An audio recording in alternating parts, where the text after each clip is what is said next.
नमस्कार, राधे राधे। आज मैं आपके सामने एक सुंदर सी कथा लेकर प्रस्तुत हुई हूँ फिर से।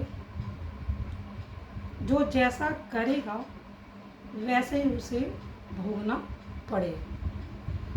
कोई भी प्राणी इस चीज़ से बच नहीं सकता अपने कर्मों को भोगने से। इस संदर्भ में ही मैं आपको एक सुंदर सी कथा सुनाती हूँ। एक राजा होता है, वह खूब दान पुण्य करता है, लेकिन उसके दान देने का समय निश्चित होता है।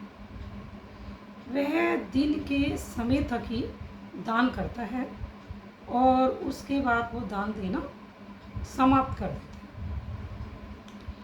है। एक महात्मा जी उस राजा के दान के बारे में सुनते हैं और उसकी परीक्षा लेने के लिए आते हैं और राजा से कहते हैं, राजा मुझे भी कुछ दान दे दीजिए।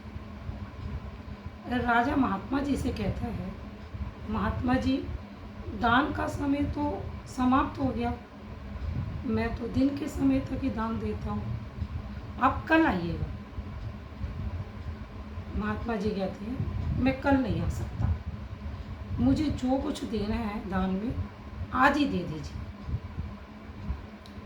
राजा थोड़ा सा क्रोधित होता है और राजा अपने नौकर को आदेश देता है। राजा के अस्पताल में घोड़ा खड़ा होता है, तो राजा अपने नौकर को आदेश देता है और वो घोड़े की लीद वहाँ पर पड़ी होती है। तो राजा नौकर से कहता है, महात्मा जी को ये लीद ही दान में दे दीजिए। नौकर ऐसे ही करता है, वे महात्मा को उठाकर लीद दान में दे देते हैं। तो महात्मा जी कहते हैं, राजा चलो तुमने मुझे कुछ दान दिया तो सही।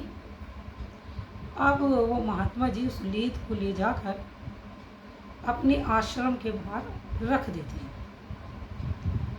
वो लीद जो होती है वो दिन प्रतिदिन वो लीद बढ़ती जाती है और एक चट्टान का रूप ले लेती है।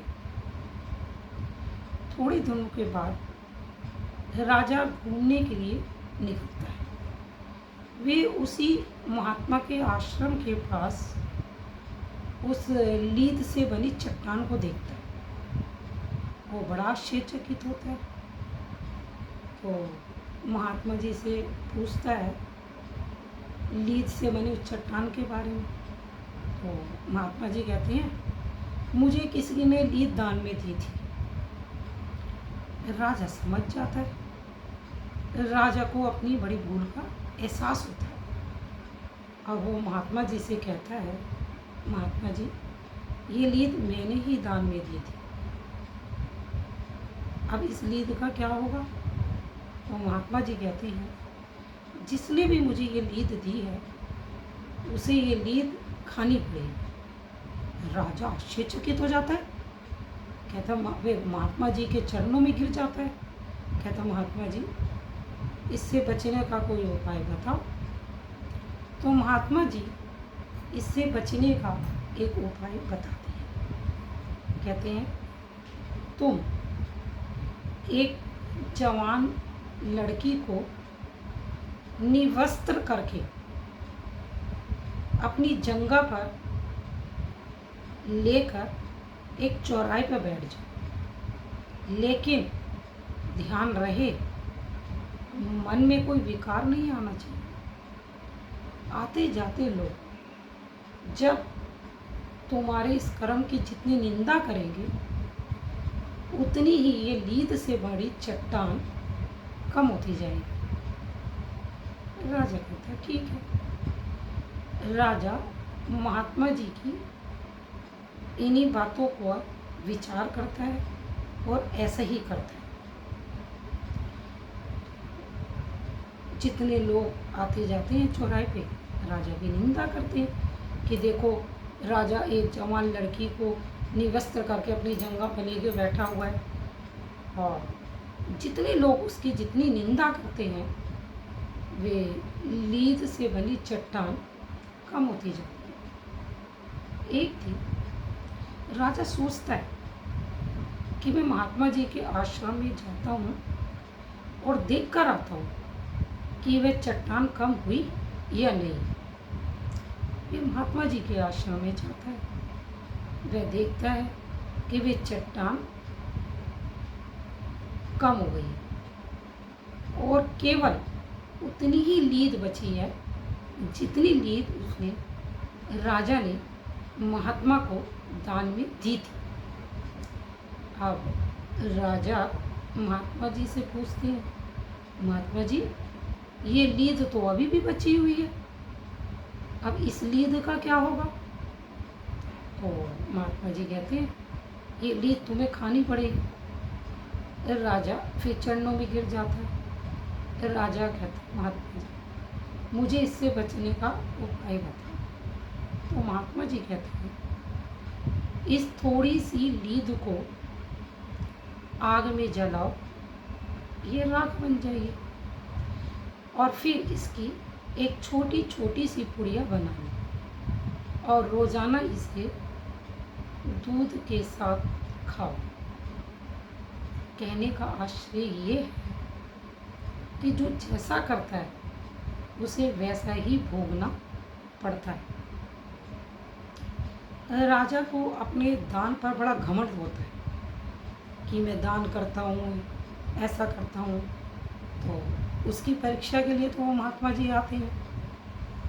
अगर राजा विनम्र भाव से कुछ भी उन महात्माओं जी को दे देता तो वो इस कर्म से बच सकता था, लेकिन उसने ऐसा नहीं किया। उसने कहा मेरा तो दान का समय निश्चित है, महात्मा जी आप कल आइएगा, और क्रोध में आके उसे वो लीद ही दान में दे देता है महात्मा जी को। तो देखा महात्मा जी के श्राप से राजा बच नहीं सका, लेकिन जैसे उसे अपनी भूल का आभास हुआ अब वो महात्मा जी के चरणों में गिरा। उसने इससे बचने का उपाय पूछा तो उन महात्मा जी ने इस बुरे कर्म से बचने का उपाय बताया। ऐसा ही हमारे साथ हमें पता ही नहीं चलता कि हम कब किसको कितने अपशब्द बोल जाते हैं। क्रोध में आकर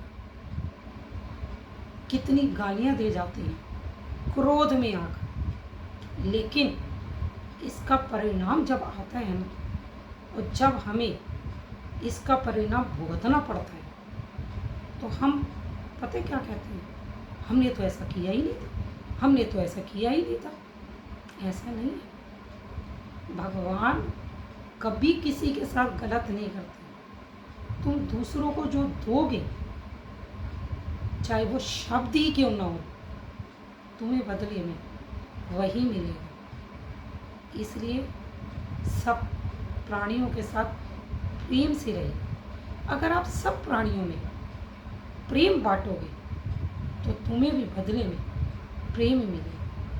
इस संसार में प्रेम से बढ़कर और कोई चीज़ है ही नहीं और ना होगी। प्रेम इस जीवन का आधार है। हम सबको बुरी भावना से बचकर प्रेम से रहना चाहिए, अच्छे कर्म करने चाहिए, जिससे कि हमारा ये जन्म भी सुधरे और आने वाला जन्म भी सुधरे। धन्यवाद।